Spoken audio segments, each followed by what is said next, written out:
Fire won't wait, plan your escape. That's the theme for this year's Fire Prevention Week. The Maple Grove Fire Department has some tips on how to keep you and your family safe from the unexpected. Here's reporter Sonia Goins.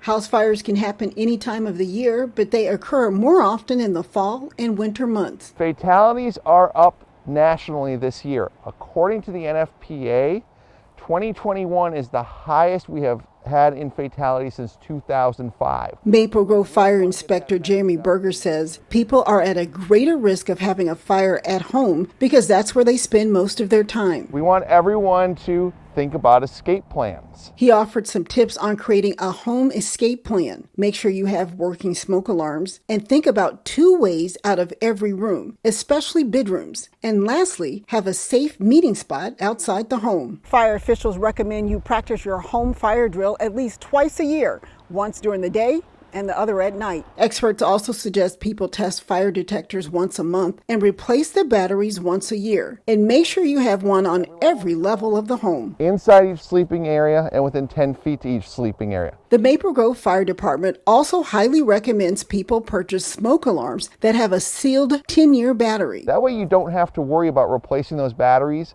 and that low battery chirp at 3 in the morning. Smoke alarms with strobe lights are a good idea for residents who are hearing impaired. We want to make sure that everybody's escape plan takes into account the abilities within the home. Having a headlight to help navigate through smoke will also come in handy. Just provide a little bit of light so you can see. Being prepared could potentially save lives. People that don't have working smoke alarms, people that don't have a fire escape plan are much more likely to die in a fire. In Maple Grove, Sonia Goins, CCX News. Maple Grove residents can stop by City Hall or the Maple Grove Community Center to pick up a home survey. The brochure has tips on developing an escape plan. Brooklyn Park is considering making a temporary change to its winter parking rules a permanent one. Last year, Brooklyn Park reduced the time frame for overnight winter parking restrictions by 1 month. The city changed it to between November 1st and March 31st, when there's no parking between 2 a.m. and 5 a.m. The feedback the city received was positive. Police said they noticed a difference too. I know last year we put a lot more resources out and there were fewer vehicles, like the cadets and officers that were assigned had to drive farther and farther few between before they became up on a vehicle that was parked illegally. The city also found success in opening up 10 parking lots, nearly all of them at city parks, to accommodate vehicles during snow emergencies. Brooklyn Park is believed to be the only city in the state to do that.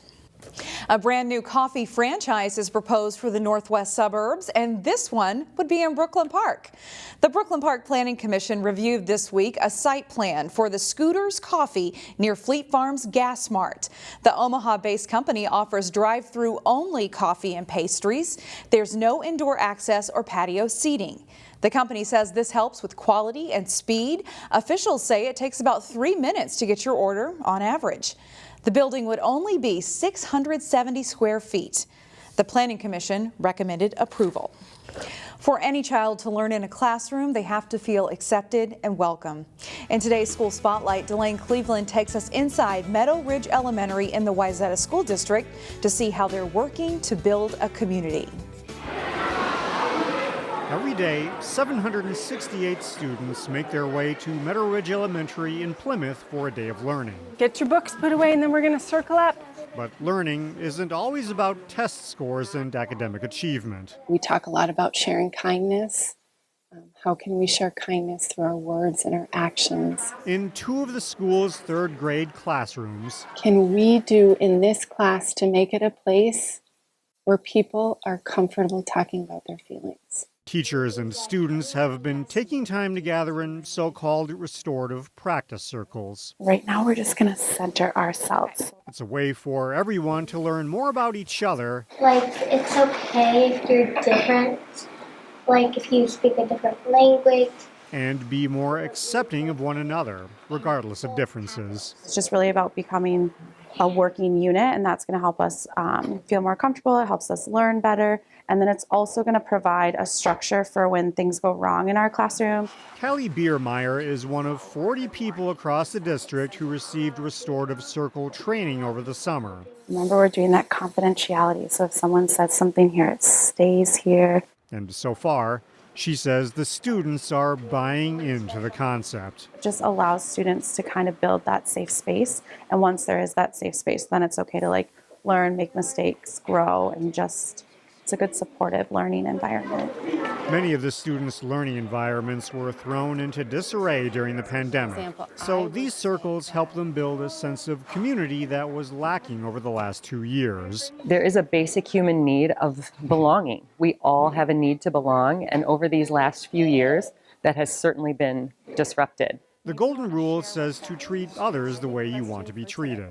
The hope is that the restorative practice circle helps to ingrain that rule in the students' minds. Hopefully, we're raising good conflict resolution, compromising leaders. In Plymouth, Delane Cleveland, CCX News. Officials from one of Brooklyn Center's most visible landmarks are inviting people to help clean up the city this weekend. And so it's a big deal for myself and for the brand to have a very, very clean environment for our associates and playmakers to come into. And so I wanted to just take that and plus it up. And so when they get off the freeway, that's how everyone should feel, regardless if you work for Topgolf or not. This Saturday, Topgolf is leading a neighborhood cleanup effort. The 4-hour event will begin at Topgolf's back nets. People will then work their way west through nearby neighborhoods and finish up near the freeway entrance at Shingle Creek Parkway. Anyone is welcome to attend. We're just super, super excited to let everyone know we're more than burgers, beers, and golf balls. We're here for the community as well. The event goes from 8 a.m. until noon on Saturday, and afterwards, volunteers will get to enjoy free pizza at Topgolf.